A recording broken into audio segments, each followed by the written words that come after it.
Policy दायर करके Bharatiya Janata party ने और सरकार ने ये तय किया कि हम अपने प्रधानमंत्री के 9 वर्ष की जो बीमारी है उसका रिपोर्ट कार्ड हम देश के सामने रखते हैं। और पहले चरण में सभी केंद्रीय मंत्री किसी न किसी राजधानी के में गए, जैसे मैं हिमाचल गया था, और एक स्लाइड बनाई है, एक तुलनात्मक कि जो 2014 तक जो चीज़ें उपलब्ध नहीं है देश को सार्वजनिक संसाधन और सुविधाओं के तौर पर, और 14 से लेकर 9 वर्षों में उसके तुलनात्मक अध्ययन करने के लिए देश के सभी संचार माध्यमों के प्रमुखों को राजधानियों में बुलाकर हमने अपना प्रेजेंटेशन रखा।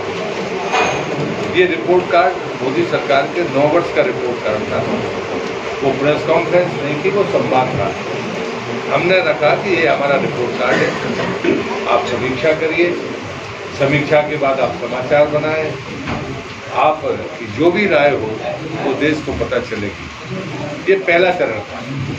और फिर दूसरा चरण प्रारंभ हुआ कि देश के सभी केंद्रीय मंत्री, राष्ट्रीय पदाधिकारी, प्रांत के प्रमुख पदाधिकारी और प्रांत में जहाँ सरकार है उसमें हमारे मंत्री, उन सबने 10 दिन तक जो भी उनको जिले दिए गए, जैसे मुझे महाराष्ट्र की 4 लोकसभा दी गई, वहाँ पर जाकर हमने प्रबुद्धजनों से, पत्रकारों से, सभी प्रकार के वर्गों से मेल मुलाकात की। पार्टी के फोरम पर भी हम गए और ये पूरे देश में चला। 10 जून से 20 जून तक राज्यों के हमारे प्रतिनिधि और नेता, उससे नीचे स्तर पर उनको भी कहा गया कि वो जाकर अपने रिपोर्ट कार्ड को जनता तक पहुँचाए। और अब ये 20 से 30 तक मतदान केंद्र तक ये बातें जनता के बीच में पहुँचाने की कोशिश है। लेकिन चूंकि स्थानीय सांसद होने के नाते मुझे भी अपना रिपोर्ट कार्ड रखना है कि मैंने अपने लोकसभा क्षेत्र में अपने पत्रकार बंधुओं से संवाद किया या नहीं।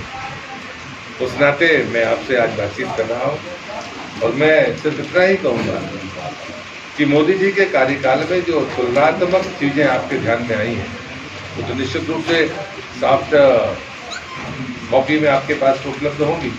लेकिन मैं अगर जिले की उपलब्धि मानता हूँ तो मैं कभी किसी के कामों को अपने काम में नहीं गिनता हूँ।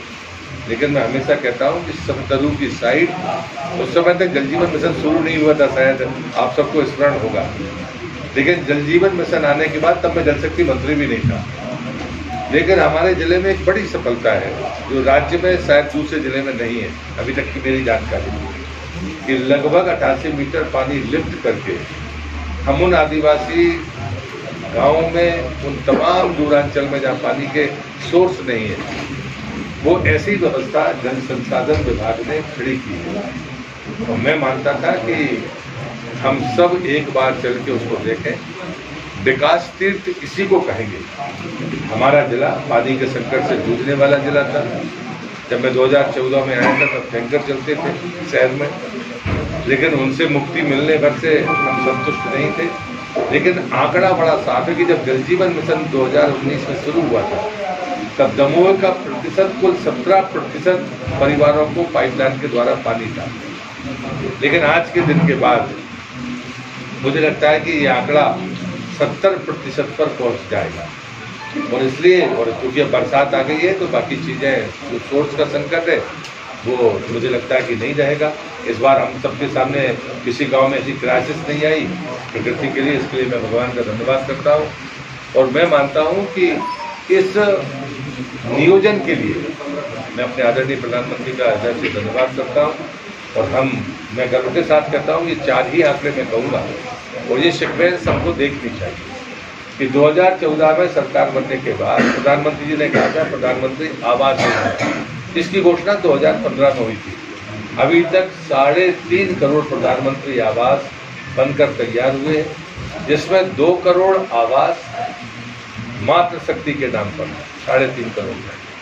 दूसरा आंकड़ा था कि उज्ज्वला गैस कनेक्शन का अभियान चला था, ये 2016 में शुरू हुआ था। अब तक 9 करोड़ 60 लाख उज्ज्वला कनेक्शन देश में महिलाओं को मिल चुके हैं, क्योंकि पुरुषों को नहीं मिलते। तीसरा था, जैसे ही 19 के पास 18 आया, स्वच्छता अभियान चला। महात्मा गांधी की 150वीं जयंती पर हम स्वच्छ भारत उनके चरणों में अर्पित करें, ये संकल्प प्रधानमंत्री ने लिया था, लेकिन 19 का चुनाव बीच में था। अभी तक 11 करोड़ 62 लाख शौचालय बनकर भारत में लोग उनका उपयोग कर रहे हैं, और उसके जो सामाजिक परिणाम और स्वास्थ्य के परिणाम है उसका असेसमेंट सबके सामने है। और अंत में मैं ये कहूँगा कि जिस विभाग का मैं मंत्री हूँ, जल जीवन मिशन में देखता हूँ, आज से 19 दिन पहले 12 करोड़ परिवारों को पाइपलाइन के द्वारा पानी पहुँच गया। 2024 तक हर परिवार तक को पाइपलाइन के द्वारा पानी पहुँचाने का लक्ष्य है, और इसे मैं मानता हूँ कि ऐसे आंकड़ों की तुलना कभी होती नहीं। हम 15 से लेकर 23 में हैं, और मैं गर्व करता हूँ अपने प्रधानमंत्री पर। जिस समय, और मैं अपने विभाग की इस घटना के साथ अपनी बात को खत्म नहीं करूँगा, अगर आप कुछ पूछेंगे तो मैं जवाब दूंगा कि प्रधानमंत्री की कार्यशैली में जो निरंतरता है, जो दूरदर्शिता है, उसका एक उदाहरण मैं आपको देता हूँ। 2017 में दुबई में जब फूड फेस्टिवल हुआ था, वर्ल्ड फूड फेस्टिवल, तब प्रधानमंत्री ने पहली बार मिलेट्स की बात की थी, मोटे अनाज की बात की थी, श्रीअन्न की बात की थी, और उन्होंने कहा था दुनिया के सामने कि हमें भोजन और पौष्टिक भोजन में अंतर करना होगा, तभी हम दुनिया को भुखमरी से बचा सकते हैं। और उन्होंने कहा कि भोजन तो है, लेकिन पौष्टिक भोजन ना होने के कारण जो हम खा रहे हैं वो बीमारी का कारण बन रहा है। इसलिए हमको जो भारतीय श्रीअन्न है उसकी तरफ दुनिया को जाना चाहिए, लेकिन उस समय किसी ने उनकी बात को ध्यान नहीं दिया, और वो देश में लौट कर आए 17 में। 2018 को उनने भारत को मिलेट्स ईयर घोषित किया भारत के लिए। 19 का चुनाव हो गया, 20 को फिर वो दुनिया के मंच पर गए, उन्होंने फिर से अपनी बात रखी, और दुनिया ने माना कि 2023 मिलेट्स ईयर होगा। ये 2020 का फैसला है और 2023 चल रहा है। हम दुनिया के सबसे बड़े उत्पादक हैं मिलेट्स के।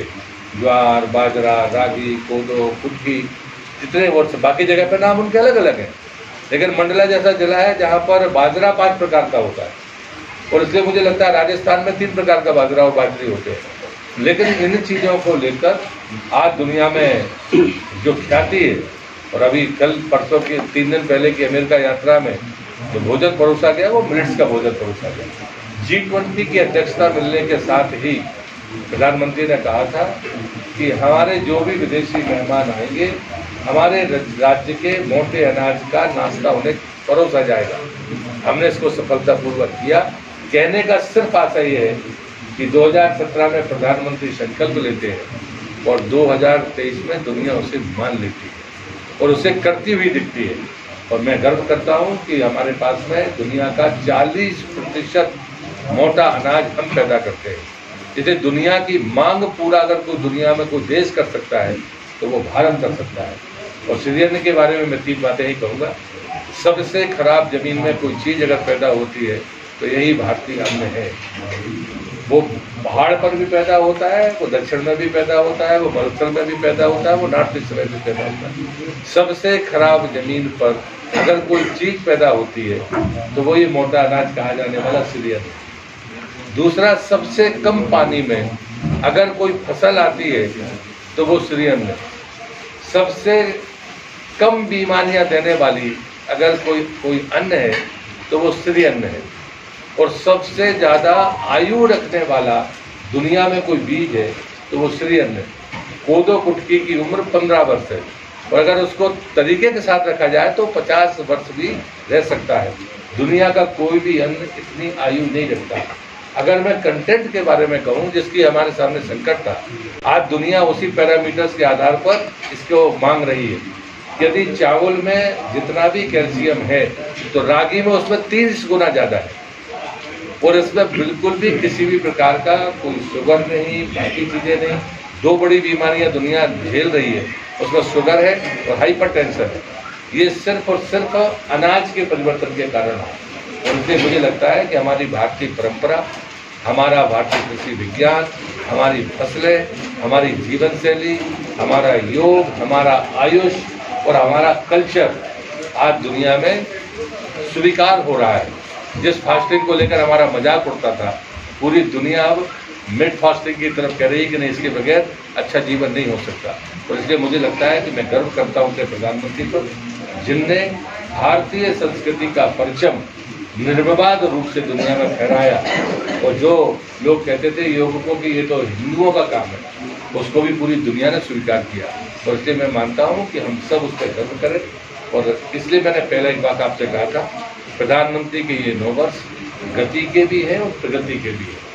और उसका उदाहरण बड़ा साफ है कि एयरपोर्ट हमारे 2014 तक 74 थे और 9 साल में 74 और बन गए। अनेक आंकड़े आपको दूर से समझ आएगा, मैं आपको साफ काफी आपको पहुँचाऊँगा, तो बात होगी जरूर पूछ